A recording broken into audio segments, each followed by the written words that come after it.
रमेश बाहर नौकरी करता था। अपनी पत्नी सीमा को लेके अपने गांव जाने वाला था। वह आज ही अपनी माँ से मिलने के लिए गांव में आ रहा था अपनी पत्नी के साथ। आज हमारा बेटा हमारी बहू को लेके गांव हमसे मिलने आ रहा है। जब से शादी हो गई है हमारी बहू हमारे पास रह नहीं पाई है। चलो अब मैं उसको जी भर के देख लूँगी।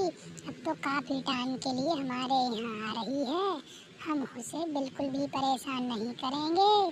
सारा काम मैं खुद कर लूँगी। अपनी बहू को बिल्कुल नहीं करूँगी। हाँ, सही कह रही हो भाग्यवान, कहीं ऐसा ना हो हमारी बहू बुरा मान जाए और फिर कभी यहाँ नहीं आए। तुम मुझसे कुछ ज़्यादा न कहना, कुछ दिनों की बात है, तुम ही अपने हाथों से काम कर लिया करो। हमारी बहू को बिल्कुल भी परेशान नहीं करना, वो भी कहे सास हो तो तुम्हारे जैसी। चलो मैं भी अपने सासू माँ से नहीं मिली हूँ, काफ़ी दिन हो गए। मिले आऊँगी और पता भी चल जाएगा कि मेरी सासू माँ कैसी है। हाँ, बड़ी तारीफ सुनी है मैंने अपने पति के मुँह से। मेरी सासू माँ बहुत ही सुंदर है। चलो घर आने वाला हुआ, चलो देखती हूँ। हेलो माँ, तुम सब ठीक हो? अब मिल लो अपनी बहू सीमा से। बहुत याद करती थी आपको, हमेशा आपके बारे में सोचती रहती थी, इसलिए मुझे जल्दी आना पड़ा तुम्हारे पास। बेटा, हम भी तुझे बहुत याद करते थे और अपनी बहू को। चलो अच्छा हुआ तुम आ ही गए। जाओ, हमने तुम्हारा कमरा तैयार कर दिया है। आराम कर लो, फिर सुबह बात करेंगे।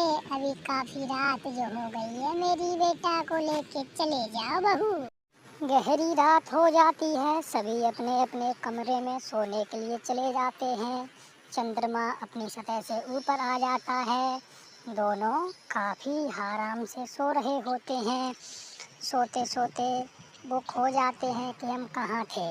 उनको कोई पता ही नहीं था। वह सोच रहे थे कि अभी हम गांव में नहीं हैं, हम तो अपनी नौकरी पर ही हैं।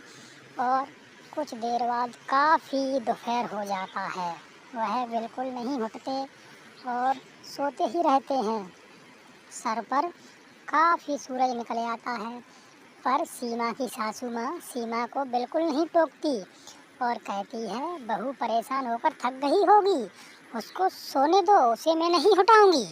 अरे मेरी बहू खड़ी हो गई, मैंने नाश्ता बना दिया है। चल तू आजा बेटे को मेरे को लेकर, हम साथ में मिलके नाश्ता करते हैं। घर का सारा काम मैंने कर दिया है। अब तू नहा धोकर तैयार हो जाओ, फिर तुम और बेटे कहीं बाहर घूमने चले जाना। बाहर ही खाना खा के आ जाना मेरी बहू, ठीक है? ठीक है माँ जी, तुम इतना मेरे लिए कर रही हो, ये काम तो मुझे करना चाहिए था, पर तुमने कर लिया। अरे सासू माँ, तुम तो मेरी बहुत अच्छी सासू माँ हो। सासू माँ हो तो ऐसी, तुम्हारे जैसी। हाँ, कितनी प्यारी सासू माँ है मेरी, कुछ कह नहीं सकती मैं, तो जवाब भी नहीं है मेरे पास। मेरी सासू माँ तो गजब ढा रही, किचन को भी कितना अच्छे से सजा के रखा है। मुझसे तो उन्होंने अभी तक कुछ काम की बोला ही नहीं है। सास हो तो मेरे जैसी, कितनी अच्छी सासू माँ है। वाह भाई वाह, कतई मजा ही आ गया। होले होले। मेरी सासू माँ बहुत बढ़िया है, सुन रहे हो? मुझसे उन्होंने कुछ काम की नहीं बोला, वो सारा काम वो खुद अकेले ही कर रही हैं। मुझे तो कुछ करने ही नहीं दे रही हैं, मुझसे तो कभी कुछ बोला ही नहीं।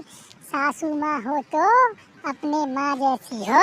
अरे आखिरकार माँ किसकी है? मेरी है ना।